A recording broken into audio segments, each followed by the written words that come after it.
នាងខ្ញុំលុតបុប្ផាចាជាអ្នករៀបចំ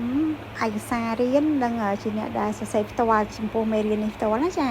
ឬក៏គេហៅថាក្រៅថាជាម៉ាមេអេលៀនមាន TikTok និង YouTube ដែលមានឈ្មោះម៉ាមេអេលៀនបងប្អូនអាចចូលទៅមើលបាននេះខ្ញុំមានដាក់មេរៀនដូចគ្នាណាចា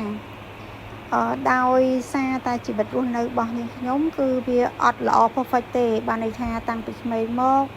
ឪពុកម្ដាយការចិញ្ចឹមអប់រំការរស់នៅប្រចាំថ្ងៃដូចថាវាជាទូទៅជីវិតយើងវាមិនមែនថាត្រូវល្អបំផុតទេវាមានកន្លែងខ្លះក៏វាខុសឆ្គងកន្លែងខ្លះក៏វាល្អកន្លែងខ្លះក៏អាក្រក់កន្លែងខ្លះក៏សោកសៅហើយក្រោយមកក៏ចាប់ផ្ដើមមានគ្រួសារមានប្តីមានកូនហើយក៏ជួបដល់ជីវិតដេញលះគ្នាអានេះគឺជាជីវិតដែលនាងខ្ញុំរស់នៅរយៈពេល20ឆ្នាំក្រោយឬការនេះខ្ញុំយកតាម20ឆ្នាំក្រោយឬការយកមកនិយាយទេដើម្បីបង្កើតគ្រួសារដ៏ល្អខ្លាយជាម្ដាយល្អខ្លាយជាគេហៅថាជាម្ដាយក្មេកជាកូនប្រសារជាអីចឹងណាព្រោះរស់នៅរាល់ថ្ងៃនេះនាងខ្ញុំឃើញថាជីវិតគឺវាពិបាកគ្រប់គ្នាអញ្ចឹងដើម្បីជៀសផុតពីភាពពិបាកហ្នឹងឲ្យយើងដឹងថាតើយើងត្រូវរស់នៅវាម៉េចដើម្បីឲ្យរស់នៅលើផែនដីបានចាអញ្ចឹងខ្ញុំបញ្ជាក់ជូនទៅមួយសភៅនេះគឺនាងខ្ញុំជាអ្នកសរសេរផ្ទាល់ហើយរបៀបរស់នៅលើផែនដីនេះគឺជាចំណងជើងមួយដែលនាងខ្ញុំស្រឡាញ់និងពេញចិត្តដោយសារតែនាងខ្ញុំរស់នៅរាល់ថ្ងៃយើងដឹងច្បាស់ថាមនុស្សយើងគឺមានការកែប្រែផ្លាស់ប្ដូរវិវត្តខ្លាំងមែនទែនដោយអ្នកធម្មតាគាត់ដើរអត់ទាន់អញ្ចឹងវាធ្វើឲ្យការ stress កើតឡើង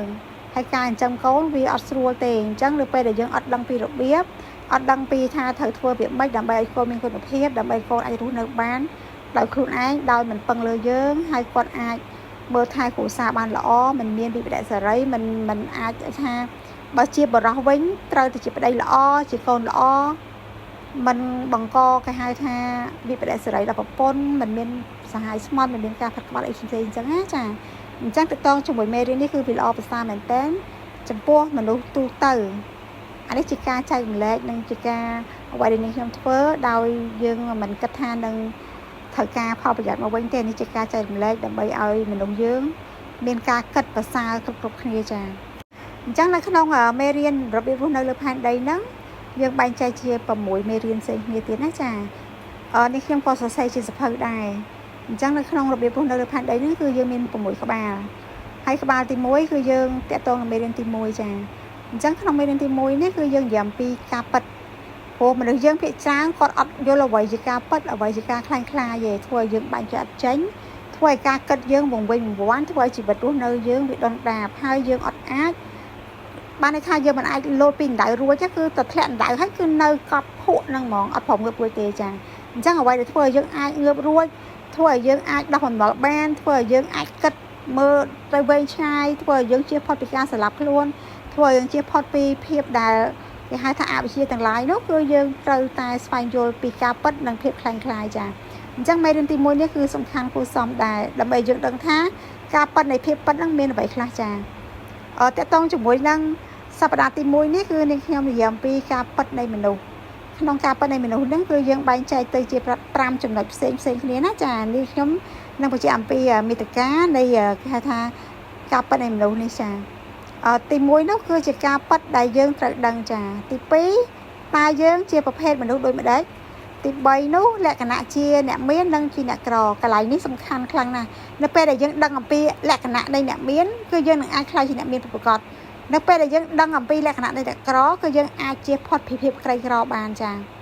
ហើយចំណុចទី4នោះកើតមកគឺយើងត្រូវតែក្រតែម្ដងអាហ្នឹងយើងប្រឹងរកស៊ីប៉ុណ្ណាយើងមានសម្បត្តិប៉ុណ្ណាក៏រលាយដែរអញ្ចឹងកន្លែងនេះមួយយើងត្រូវដឹងថាបើសិនជាយើងមានចំណុចអស់នេះហើយគឺយើងត្រូវតែកែប្រែដើម្បីជៀសផុតពីភាពក្រីក្រ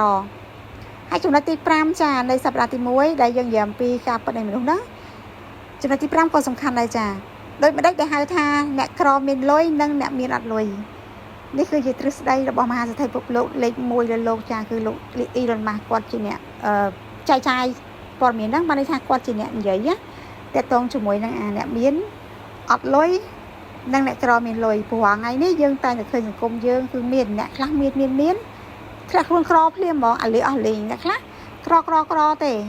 ក៏ខ្លាចជាអ្នកមានសហាសេដ្ឋីហើយពេលដែលគាត់